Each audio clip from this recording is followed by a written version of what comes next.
are descendants from European royalty. Right, the Merovingian dynasty, at least 11. And a man recently, you know, David Icke, you may have heard of him, yes, says that he has the genealogy charts to show that all of our presidents were related. I have, in the talks that I've given in the last couple days here in Austin, I showed a genealogy chart that I have, which shows 12 of the American presidents very closely related. Okay, Fritz. Well, you talked about how these Illuminati families, when they have power, and we can see that, then they go into hiding. Most people would say that the Templars, the Knights Templars, were one of these Illuminati structures. Could you explain basically how they supposedly went into hiding? Because you hear about the Templars, they had quite a long reign, and then the French turned against them, and then they were outlawed by the Pope, and then they just disappeared out of history. Right, and but they didn't. Although the Pope outlawed them, they were able to flee, and initially they went to places in Spain and Portugal, and from there they boarded ships and they sailed to Scotland. And there was a decision made to give Scotland its independence, and the Knights Templars that landed in Scotland then in the Battle of Bannockburn helped the Scottish gain their independence, and then became very prominent in the affairs of Scotland. Well, you know, Fritz, I saw the movie Braveheart, and I don't remember them being any Templar Knights in that movie. Yes, that's true, but the movie ended before the Battle of Bannockburn. Oh, all right, I understand now. Okay.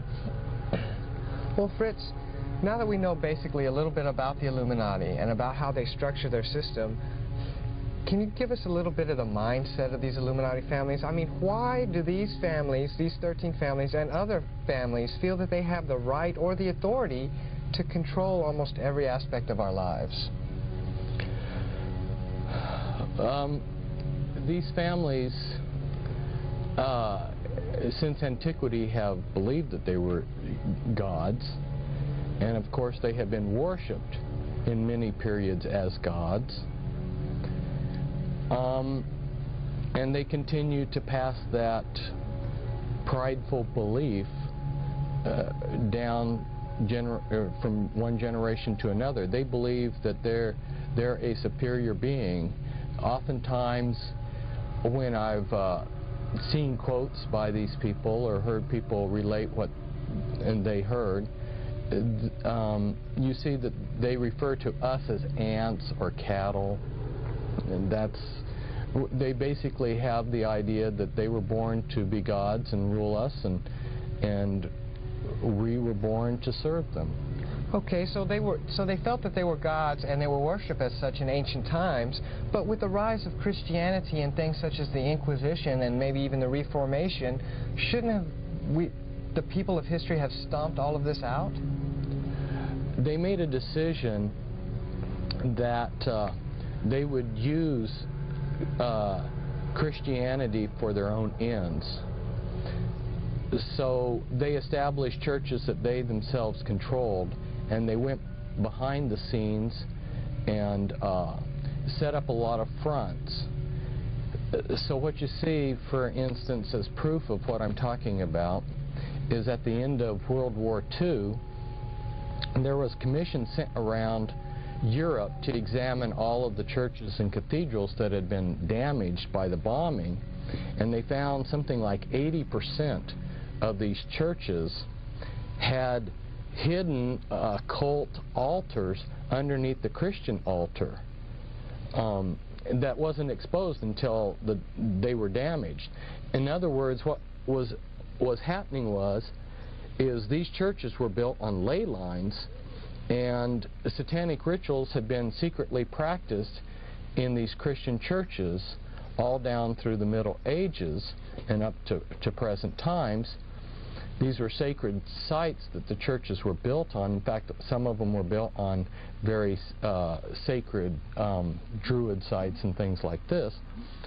And so the Christian churches were simply functioning as a front so that these people could do what, their human sacrifices and so forth in secret. And of course then they became pillars of society with their multiple personalities.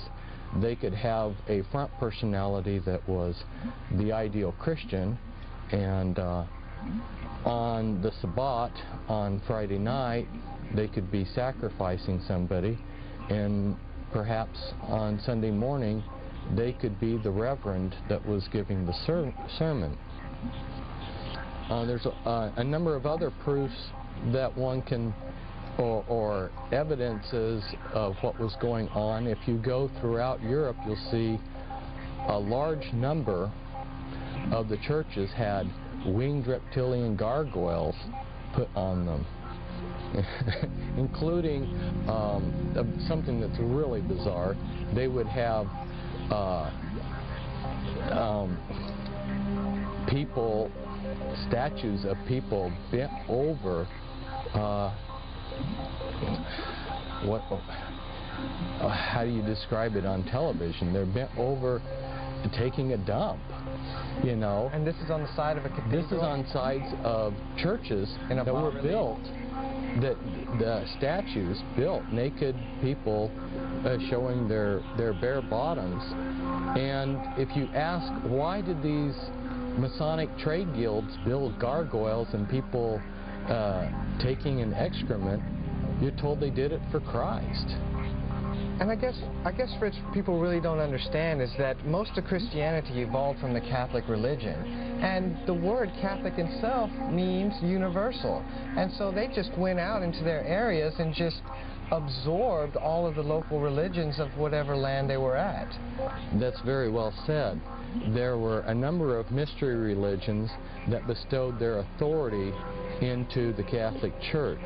For instance, the mystery religion of Dagon had which was the fish god, and you'll notice that one of the symbols that the Christian Jews today is the fish, and the Pope's hat, his mitre hat, was the crown of authority of the head of the mystery religion of Dagon. Mm-hmm. So he at one point in history was given the authority to be head of that mystery religion, and so yeah, the Catholic Church was a good way to also absorb a lot of the paganism, right? Besides being a front for the more serious, hardcore. So you mean, Fritz, when I'm driving around in my car and I see another car in front of me with the little fish symbol on the back of it, that the symbol, in reality, even though they believe it represents Christ, is really a symbol for the Dagon mystery religion? I don't think that you'll find Christians putting it on there because they worship Dagon, but all I'm doing is saying a lot of these symbols have histories beyond what the Christian Church thinks about. Mm-hmm. You'll find a lot of, well, for instance, I have personally with my own eyes seen a good number, or I don't know if good is the word for it, but I've seen a number of churches with the Masonic Knights Templar logo on the side of their churches. Mm-hmm. And what logo is that? It's a cross and a crown. Cross and crown. Right. Okay. It's a particular, it's designed a certain way, mm-hmm. and it's very clear that it's a Masonic symbol. And there's a lot of other symbols. I've seen all-seeing eyes. There's Catholic churches that have the Illuminati all-seeing eye, you know, that's in the pyramid. Well, speaking of the all-seeing eye, our local cable outlet, basically who helps us put on this show here, Time Warner in Austin, their symbol for their corporation is an eye. Isn't that kind of funny? Yes, well, it all ties together. It's an enormous thing That's to someone who hasn't been initiated into, who hasn't studied this, the whole the subject is so vast and so incredible that it's really difficult to absorb. That's why I really strongly encourage someone to begin by reading the Bloodlines of the Illuminati book, where I have the time to lay things out systematically, so you can see that this thing started in antiquity. These people controlled everything back then. They never gave up control, although they have worked through trade guilds and the Masonic Lodge and other things. They've always had the power. They never gave up the power. And when this country was created, we thought that we were getting away from the aristocracies and the kings of Europe.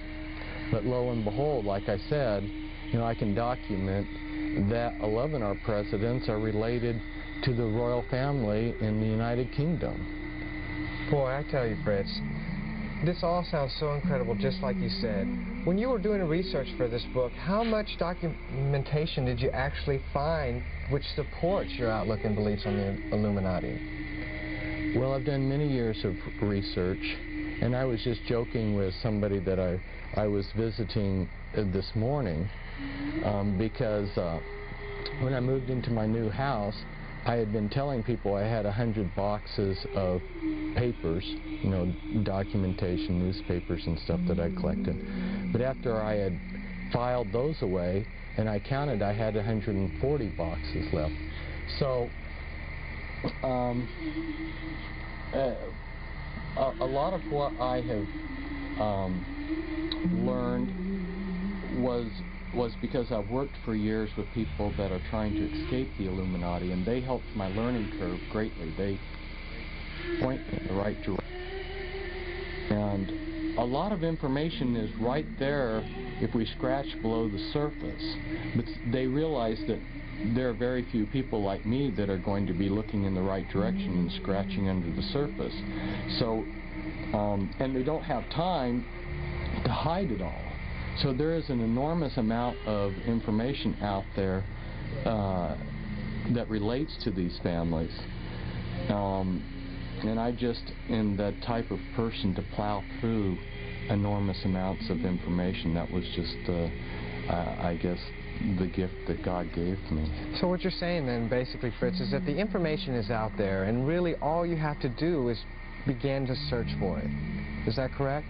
Yes, I believe that a lot of the readers, once they have read my Bloodlines of the Illuminati book, and then once they maybe have read some of the other books that I have and gotten a basic understanding of what's going on, they're going to start seeing these things all around them, and they can teach themselves, and they can further their understanding on their own without my help.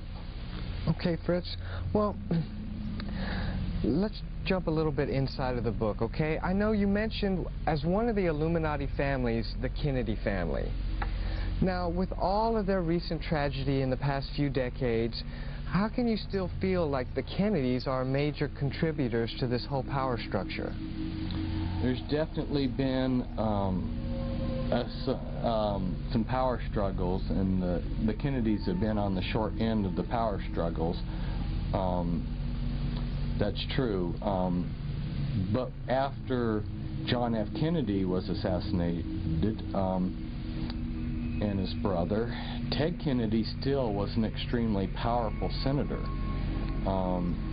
because of his tenure and all of the committees he was on and everything. He was one of the most powerful men in the United States. So that immediate family, continues to be called by the news media as America's royal family. But let's understand that the Kennedy bloodline is far greater than just John F. Kennedy's family. Well, what do you mean, Fritz? I think most people would when they think of the Kennedys, they think, oh, well, you had John's father, Jack was it, and he made all his money. Basically, you hear rumors that he made most of his money through Prohibition, and then he made a killing off of the stock market crash. And really, that's when we start to hear about the Kennedys. Are you trying to tell me that they have a history that goes further back? Yes, they have a history that goes way further back.